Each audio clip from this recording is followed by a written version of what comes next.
दोस्तों, welcome to detail solution. मेरा नाम है लोकेश जोशी। आज का हमारा मैथ का पहला क्वेश्चन है, किसी वस्तु को 119 रुपये में बेचने से होने वाले प्रतिशत लाभ का संख्यात्मक मान क्रय मूल्य के बराबर है। उस वस्तु का क्रय मूल्य क्या है?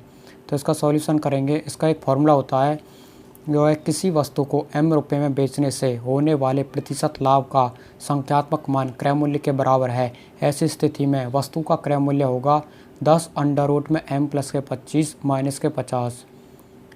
यदि प्रतिशत हानि का संख्यात्मक मान क्रय मूल्य के बराबर हो तो क्रय मूल्य होगा 10 अंडर रूट में 25 माइनस के m प्लस के 50। तो अकॉर्डिंग टू क्वेश्चन हमें इसमें 119 रुपये में बेचने से होने वाले प्रतिशत लाभ का संख्यात्मक मान क्रय मूल्य के बराबर है। तो इसमें m की जगह 119 रख देंगे तो CP होगा हमारा 10 अंडर रूट में 119 प्लस के 25 माइनस के 50। तो ये हो जाएगा 10 अंडर रूट में 119 और 25 होते हैं 144, इसमें से माइनस के 50। तो 144 होता है, 144 का अंडर रूट होता है 12। तो 12 गुना के 10 माइनस के 50, 12 दाइन के 120 माइनस के 50 बराबर 70। इसको करने का दूसरा तरीका हमारा है, SP विक्रय मूल्य हमें दे रखा है 119 रुपये, लाभ प्रतिशत और क्रय मूल्य ये दोनों बराबर दे रखे हैं। तो लाभ होता है SP विक्रय मूल्य माइनस के क्रय मूल्य, और हमारा लाभ प्रतिशत का फॉर्मूला होता है लाभ अपॉन में क्रय मूल्य इंटू 100। तो हमने क्रय मूल्य x मान लिया, तो इसका सॉल्यूशन करेंगे। x इजकल टू में 119 माइनस के x अपॉन में x इंटू 100। x दूसरी तरफ जाएगा तो ये मल्टीप्लाई में हो जाएगा x स्क्वेयर बराबर 100 के मल्टीप्लाई अंदर कर देंगे 119 से और माइनस के x से। तो ये हो जाएगा 11,900 माइनस के 100x। तो इसको एक तरफ ले आएंगे, x स्क्वेयर 100 इधर जाएगा तो प्लस का हो जाएगा और 11,900 इधर जाएगा तो माइनस का हो जाएगा। तो x स्क्वेयर प्लस के 100x माइनस के 11,900 बराबर 0। तो इसका फैक्टर करेंगे तो x स्क्वेयर प्लस के 170 x माइनस के 70 x माइनस के 11,900 इक्वल टू 0। हमें फैक्टर ऐसे करने होते हैं कि जिनका योग 100x आए और गुणा 11,900 आए। तो इसका सॉल्यूशन करेंगे x इंटू में x प्लस के 170 माइनस के 70 कॉमन लेंगे x प्लस के 170। तो हमारी दो वैल्यू आएंगी, x माइनस 70 बराबर 0। तो इससे आगे x इक्वल टू 70, दूसरी x प्लस के 170 बराबर 0। तो दूसरी वैल्यू है हमारी x इक्वल टू माइनस के 170। तो माइनस की वैल्यू नहीं लेते, हम हमेशा पॉजिटिव वैल्यू लेते हैं। तो हमारा उत्तर होगा 70 रुपये। नेक्स्ट क्वेश्चन है, 20% तथा 10% क्रमिक बट्टे के समतुल्य बट्टा क्या है? तो इसका सॉल्यूशन करेंगे। इसका फॉर्मूला होता है m प्लस के n माइनस के m इंटू n ओवर में 100। तो यहाँ पर m की वैल्यू 20, n की वैल्यू 10। तो 20 प्लस के 10 माइनस के 20 गुना के 10 बटे में 100। तो ये 20 10 30 होते हैं, ये 0 से दोनों 0 कट जाएंगे, 2 एकम 2, तो 30 में से 2 जाएंगे तो 28%।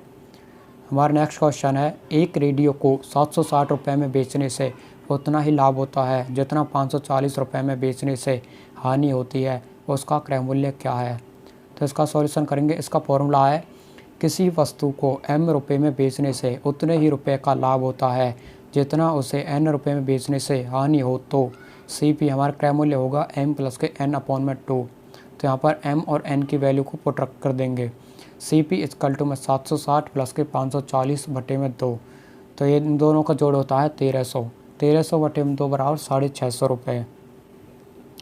हमारा नेक्स्ट क्वेश्चन है, किसी व्यक्ति के पास 235 रुपये, 1 रुपये 50 पैसे और 25 पैसे के सिक्कों के रूप में है, जिसकी संख्याओं का अनुपात 11 अनुपात 15 अनुपात 20 है। 50 पैसे के सिक्कों की संख्या कितनी है? तो इसका हमारा फॉर्मूला होता है, यदि किसी थैले में x रुपये, y रुपये और q रुपये के नोट m अनुपात n अनुपात r के अनुपात में हो तथा नोटों का कुल मूल्य p रुपये हो, तो x रुपये के नोटों की संख्या होगी m अपॉन में x m इन प्लस के y n प्लस के q r इंटू में p। y रुपये के नोटों की संख्या होगी n अपॉन में x m प्लस के y n प्लस के q r इंटू में p। q रुपये के नोटों की संख्या होगी r अपॉन में x m प्लस के y n प्लस के q r इंटू में p। तो अकॉर्डिंग टू क्वेश्चन हमें 50 पैसे के सिक्कों की संख्या ज्ञात करनी है।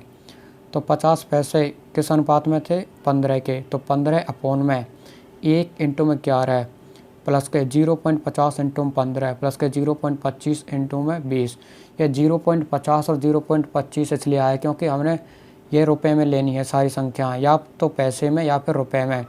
तो 0.50 पैसे बराबर में 0.50 रुपये होते हैं और 25 पैसे बराबर में 0.25 रुपये होते हैं। तो इसका सॉल्यूशन करेंगे 15/11 प्लस के 7.5 प्लस के 5 इंटू में 235। तो ये 15/23.5 गुना के 235। 23.5 से यह 235 10 बार कटेगा, तो उत्तर होगा हमारा 15 गुना के 10 बराबर में 150। हमारा नेक्स्ट क्वेश्चन है 41, 51, 50 और 62 में क्या जोड़ा जाए कि वे समानुपाती हो जाएं। तो इसका हमारा फॉर्मूला होता है BC माइनस के AD अपॉन में A प्लस के D माइनस के B प्लस के C। तो इसमें क्वेश्चन में इनकी वैल्यू को पुट कर देंगे। 51 गुना के 50 माइनस के 41 गुना के 62 अपॉन में 41 जमा के 62 माइनस के 51 जमा के 50। तो यह होता है 51 और 50 की मल्टीप्लाई 2550 और 41 और 62 की मल्टीप्लाई 2542 अपॉन में 103 माइनस के 101। तो इनमें इसका अंतर निकालेंगे तो 8/2, 2 से 8 4 बार। तो इसमें 4 जोड़ा जाएगा ताकि ये समानुपाती हो जाएंगे। हमारा नेक्स्ट क्वेश्चन है संख्याएं 4 और 8 का प्रथम समानुपाती क्या है। तो हमारा समानुपाती हमें संख्या A/B इक्वल टू B/C होती हैं। इसी से हम प्रथम समानुपाती, तृतीय समानुपाती और चतुर्थ समानुपाती निकाल सकते हैं। प्रथम समानुपाती का फॉर्मूला होता है E इक्वल टू में B²/C। तो ये B की वैल्यू क्या है, 4 का स्क्वायर अपॉन में 8 इक्वल टू 16/8। यह 8 से 16 2 बार, हमारा 2 उत्तर आ गया। नेक्स्ट क्वेश्चन है संख्याएं 0.4 तथा 0.9 का मध्य समानुपाती क्या होगा। तो हमारे मध्य समानुपाती का फॉर्मूला होता है अंडर रूट में AC। तो अंडर रूट में 0.4 गुना के 0.9, तो ये होगा अंडर रूट में 0.36 बराबर 0.36 का अंडर रूट होता है 0.6। हमारा नेक्स्ट क्वेश्चन है संख्याएं 4 और 48 का तृतीय समानुपाती क्या है। तृतीय समानुपाती होगा हमारा B² अपॉन में A। तो 48 का स्क्वायर अपॉन में 4, तो 48 गुना 48/4। यह 4 से 48 24 बार आएंगे। 24 का स्क्वायर होता है 576। यहाँ पर हम इसको डायरेक्ट सॉल्यूशन कर लेंगे। नेक्स्ट क्वेश्चन है यदि A/B इक्वल टू 4:5 तथा B/C इक्वल टू 2:3 है तो A/B/C का मान क्या है।